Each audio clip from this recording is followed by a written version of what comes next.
E então eu quero, para você que está nos acompanhando neste momento, fazer uma pergunta.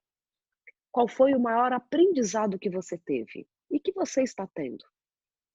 Qual foi a maior dificuldade que você enfrentou?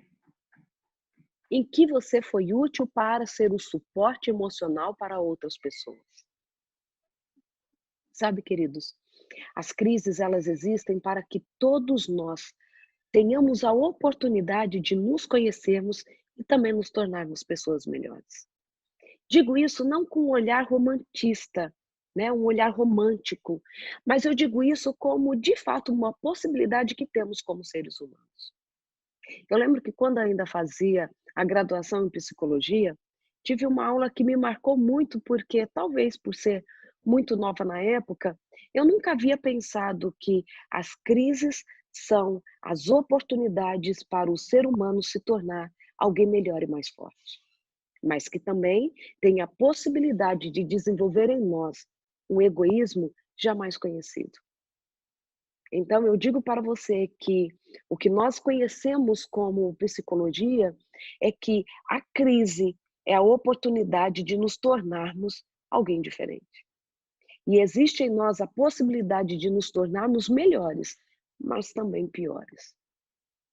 Quando a Europa começou a voltar ao seu movimento, mesmo que de forma devagar, mas tentando alcançar a normalidade, e as lojas começaram a abrir para as vendas, um fenômeno que as pessoas achavam que não aconteceria, aconteceu. As lojas ficaram abarrotadas e marcas famosas venderam as suas coleções em apenas poucas horas. Aquilo que nós imaginávamos, né, como população, de que neste momento do retornar estaríamos todos mais conscientes financeiramente, nós estaríamos mais inclinados a fazer mudanças incríveis, não aconteceu. As pessoas se atropelando para gastarem ainda mais. Tivemos um olhar romântico quanto às questões ambientais, sem dúvida nenhuma. Mudanças importantes aconteceram no Rio Sena. Nós encontramos a poluição diminuída em muitos lugares do mundo, mas vocês sabiam que, por exemplo, em cidades como Seattle, os ratos tomaram conta das ruas? Por não encontrarem mais o alimento ali, ó, que as pessoas passando pelas ruas jogavam, por terem uma cidade um pouco mais limpa, os ratos começaram a invadir residências. Mesmo à luz do dia era possível ver ratos no meio da rua brigando por uma migalha de pão. Então, quando eu olhei essa cena dos ratos brigando e também pensando nas pessoas que estavam lá consumindo terrivelmente na reabertura de algumas lojas na Europa, trouxe para mim ainda um senso mais forte de que nós sim podemos estar em um dos dois polos durante a crise e quando ela terminar. Pessoas mais saudáveis emocionalmente, ambientes, pensando na ecologia, pensando nas nossas condições do ambiente em situação melhor, mas também em situação pior. Durante esse período de isolamento e toda essa crise, nós podemos ter uma melhora na nossa saúde emocional, mas também uma piora. O estresse a que todos nós fomos submetidos, mas cada um vivenciou ou está vivenciando de forma diferente, pode ter um impacto muito peculiar em cada um de nós. Em alguns, a ansiedade vai aparecer não somente naquele momento da crise, não somente em pensar sobre como vou me rearranjar nessa nova condição, mas também pode vir de forma patológica para se instalar. Porque os momentos de estresse, eles podem vir para emergir em nós situações emocionais como depressão, ansiedade, uma bipolaridade, que não apareceria em nós se não estivéssemos inseridos neste contexto de crise. E aí eu te faço mais uma pergunta: como você tem se percebido emocionalmente e quais as estratégias que você tem utilizado para lidar com essas experiências? Uma das dicas que sempre damos é assim: está se sentindo diferente, tem alguém com quem conversar. Para dizer o que está passando no coração, tem um amigo. Eu gostaria que todos nós tivéssemos um amigo em quem confiar, um amigo com quem desabafar, para dizer assim: acordei hoje muito inseguro quanto ao futuro. E alguém pudesse te dar uma palavra de consolo, de acolhimento. Mas ainda desejaria que você tivesse um psicólogo perto de você, para que você pudesse dizer assim: olha, já estou há alguns dias tentando lidar com essa emoção e não estou dando conta, porque já percebo alterações no meu padrão do sono, na alimentação, no meu comportamento com a família. Eu que sempre fui uma pessoa tão calma, percebo um tom agressivo na minha fala, porque aquilo que mudar em você, que não estiver estritamente ou estreitamente relacionado com a crise, aquela preocupação envolvendo preocupação mesmo se o emprego ainda vai ser mantido, se as crianças vão, conseguir adaptar com o ano letivo logo depois que a crise passar. Se a sua preocupação não estiver relacionada, a sua ansiedade, com o fato em si, mas começar a extrapolar para outras áreas da vida, é momento de parar e pensar e ter algumas atitudes para melhorar tudo isso. Se aquilo que deveria ser pontual, como nos exemplos que eu já citei, mas começar a extrapolar para o casamento, e um relacionamento que era dentro dos parâmetros normais, mas agora as discussões estão mais frequentes. O olhar desprezível surgiu. Você não tem mais tanta paciência com os seus filhos, um sinal de alerta precisa ser levantado para que você olhe com carinho para estas questões e tome conta da sua saúde emocional, converse com alguém, se possível com um profissional, para voltar à normalidade, porque o estresse, ele é um fator de risco, de vulnerabilidade para a nossa saúde emocional. Se você fala assim: "Puxa, eu não tenho com quem conversar", então, aquelas dicas que você já sabe, mas muitas vezes a gente tem dificuldade para colocar em prática, precisam surgir aí na sua cabeça e no dia a dia. Você precisa ter rotina, é necessário dormir em horário específico para também acordar em horário específico. Não é porque estamos todos dentro de casa que podemos ir dormir super tarde para levantar tarde, porque daqui a pouco todos nós iremos voltar para as nossas rotinas, se Deus quiser. E nós precisamos estar com o nosso relógio biológico afinado, alinhado, para não sofrermos mais ainda com o retorno. O mesmo eu digo para as crianças. Não é simplesmente manter as 8 horas de sono. Precisamos manter uma rotina. É só prestar atenção em um bebê quando nós tiramos eles daquele hábito diário. Eles não ficam mais agitados, não têm um comportamento maior de choro, de insatisfação. Isso também acontece conosco, adultos, mas nós temos mais habilidades para mascarar e lidar com esta mudança fisiológica e emocional, mas que não são saudáveis. Estamos dentro de casa, você tem a possibilidade de melhorar sim a sua alimentação. Nós não precisamos estar comendo doce o tempo todo, não ter um horário específico para as nossas refeições. Precisamos sim ter esse tempo para repensarmos muitos dos nossos hábitos que têm um impacto direto sobre a nossa emocionalidade. Sabe, queridos, eu volto àquilo que eu disse para vocês no início. É a oportunidade de nos tornarmos melhores, mas também estamos na vulnerabilidade de sairmos com grandes prejuízos.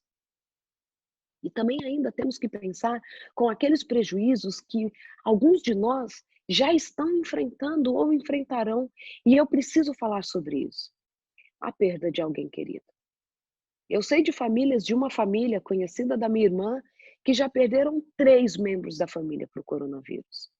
Penso que é viver então agora com a sensação de morte, com o luto, alguns com a sensação de quase morte porque foram para o UTI ou passaram por um isolamento, estão longe da família porque não querem contaminar os seus. Ainda teremos que enfrentar isso. E como enfrentar? Claro que sem dúvida nenhuma que o olhar positivo sobre estas situações de que Deus cuida de nós, de que mesmo com grandes perdas ainda temos outras condições para pensar. Mas quando um ente querido faleceu? Quando o avô do seu filho de 5 anos morreu, essa criança ficou isolada, não viu o avô, na esperança de que o encontraria logo depois, quando tudo se organizasse, E esse avô faleceu, como que a gente lida? Existem, existe o respeito ao luto, essa perda irreparável onde o futuro será diferente. Sem dúvida nenhuma que temos que ensinar para a criança de que nós perdemos pessoas, de que nós temos que olhar para as lembranças e temos a esperança do futuro, uma vida eterna. Mas também é um momento de um exercício importantíssimo, não somente para as crianças, mas para todos nós. E temos dificuldade de lidar com isso. O luto, sem dúvida nenhuma, da tristeza profunda, da negação, da acomodação da dor, mas da aceitação. Precisamos começar a fazer o exercício da aceitação. O que significa isso? Aceitarmos que nem tudo acontece do jeito que planejamos. De que nós passamos sim por dores, de que nós passamos por perdas, de que a vida ela não é justa, de que nós não mantemos aqueles que amamos ou as pessoas que são boas vão passar por essa crise sem prejuízo nenhum. Não. Temos que aceitar que em algumas circunstâncias nós não iremos poder interferir para que o desfecho seja como queremos. Nós enfrentamos dificuldades com a aceitação. Nós enfrentamos dificuldades em entender que o pecado é injusto e que traz sofrimento para todos nós.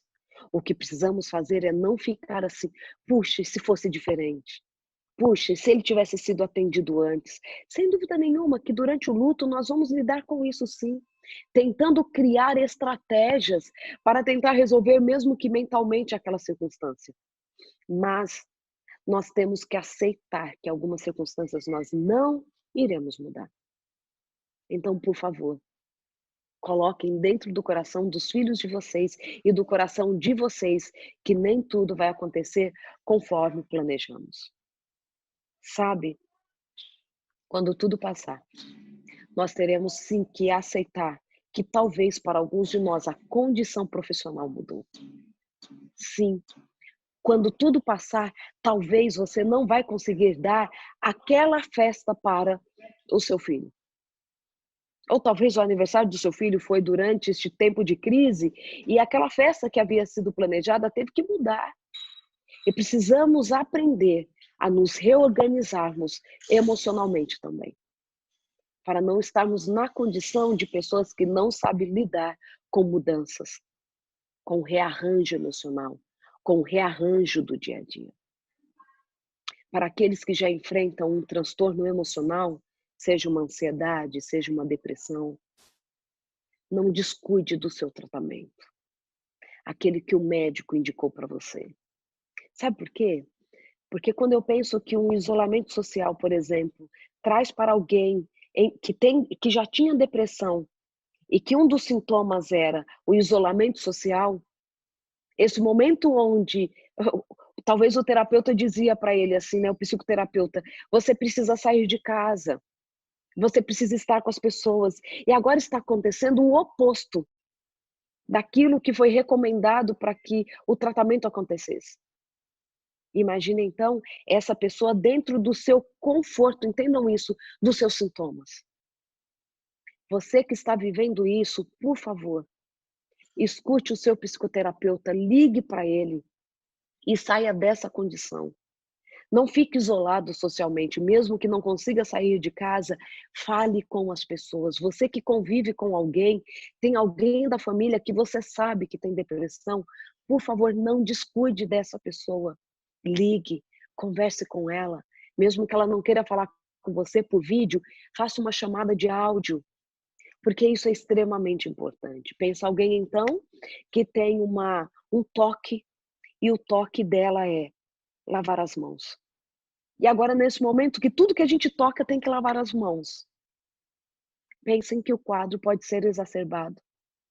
Por isso que eu gostei muito de um post ou alguém que falou lá no início da crise, é que assim, é, a chuva é a mesma para todos, mas nem todos estamos no mesmo barco.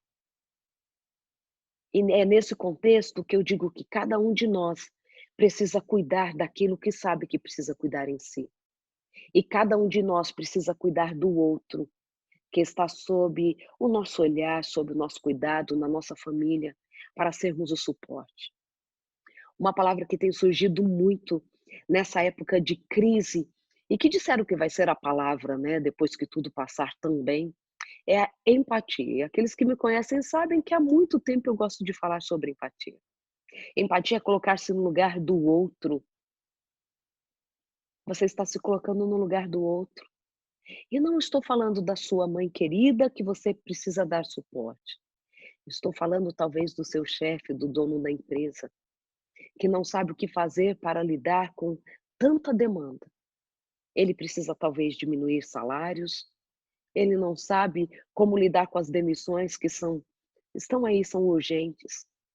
Como você tem lidado com o seu chefe? Como você tem exercido a empatia com ele? Como você tem exercido empatia, talvez, com o seu pastor, que às vezes se perde aí no culto online? Como você tem sido empático com o professor do seu filho, ou classe que tem sofrido? Porque já era difícil lidar lá dentro da escola com os alunos. É uma classe, é uma profissão que mais sofre com o estresse, que mais entra na exaustão, que muitas vezes tem vontade de suicidar.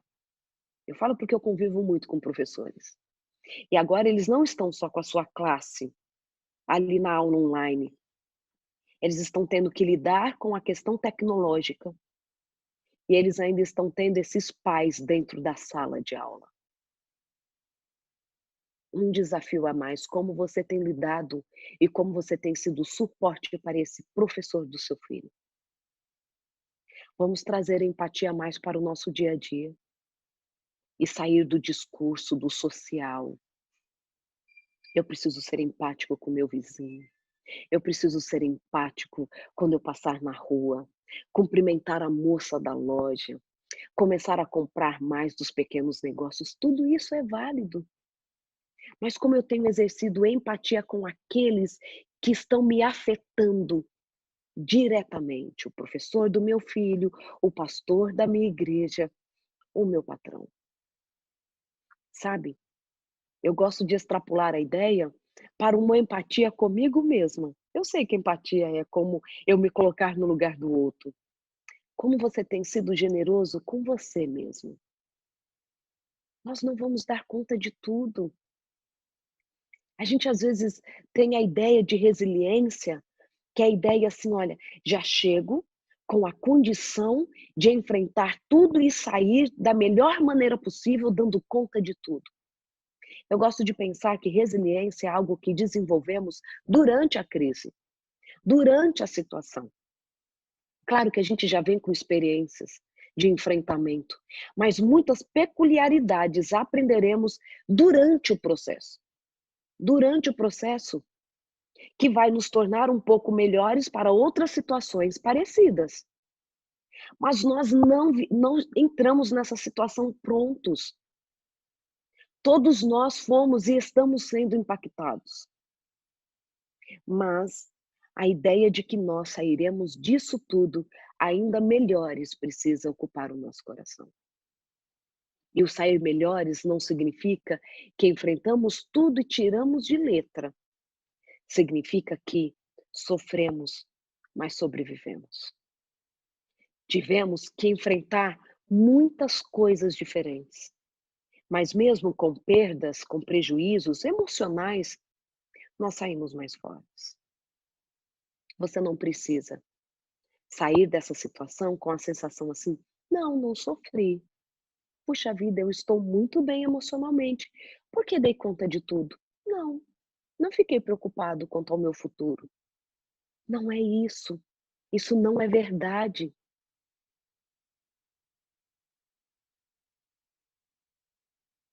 Eu preciso voltar para minha casa. Mas aí, quando eu preciso voltar para minha casa, que não é no Brasil, e eu vejo os meus voos mudando todos os dias, claro que isso em mim trouxe sim uma apreensão. Porque eu vou falar uma coisa super particular. O passaporte norte-americano da minha filha está para vencer.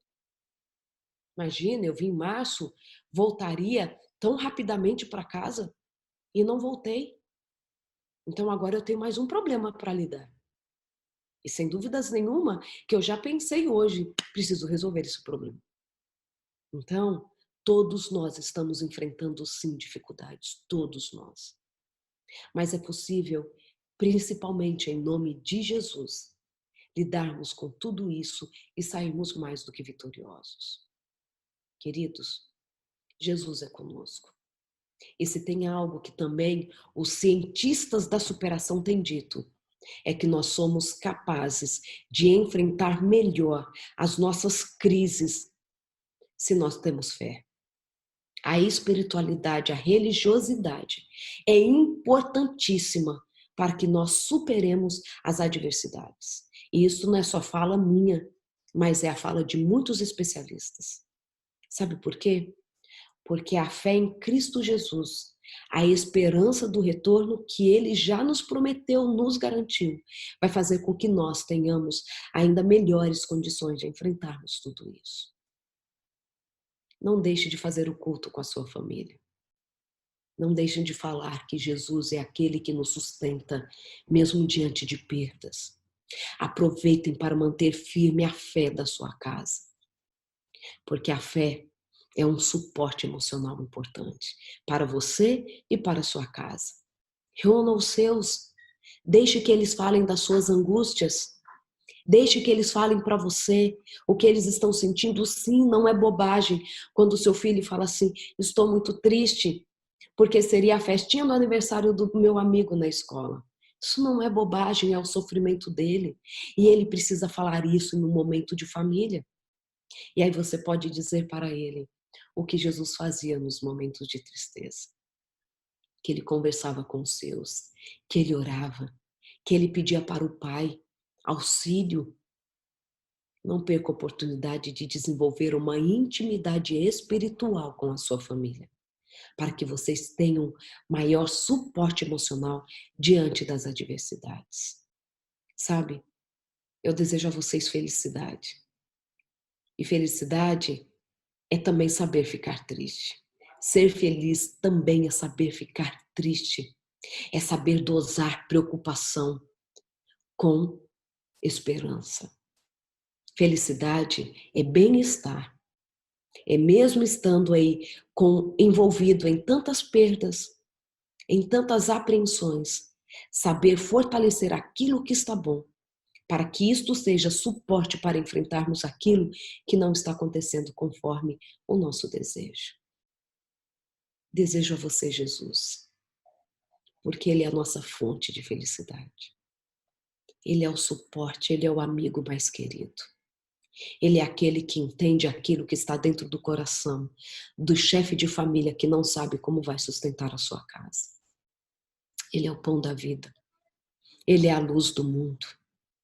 Ele é a paz que excede todo entendimento. Ele é aquele que ora pelos seus irmãos, intercedendo junto ao Pai. Ele é tudo o que você precisa. Ele é a resposta para as nossas perguntas, principalmente porque Ele é aquele que diz assim: filho, venha a mim com as suas ansiedades, porque sou eu quem cuido de você. Ele não está falando para vivermos livres da ansiedade, mas Ele está dizendo para levarmos a Ele as nossas ansiedades, porque Ele cuida de nós. Que Jesus seja o seu amigo. Que Jesus seja o amigo da sua casa, para que assim então, quando tudo passar, poderemos em uma voz dizer assim: foi difícil, temos lutas ainda para enfrentar, mas foi possível sobreviver, aprender e ainda ajudar aos outros, porque nós seguimos as orientações do Mestre. Que Jesus abençoe a sua vida e a sua casa, é o meu desejo.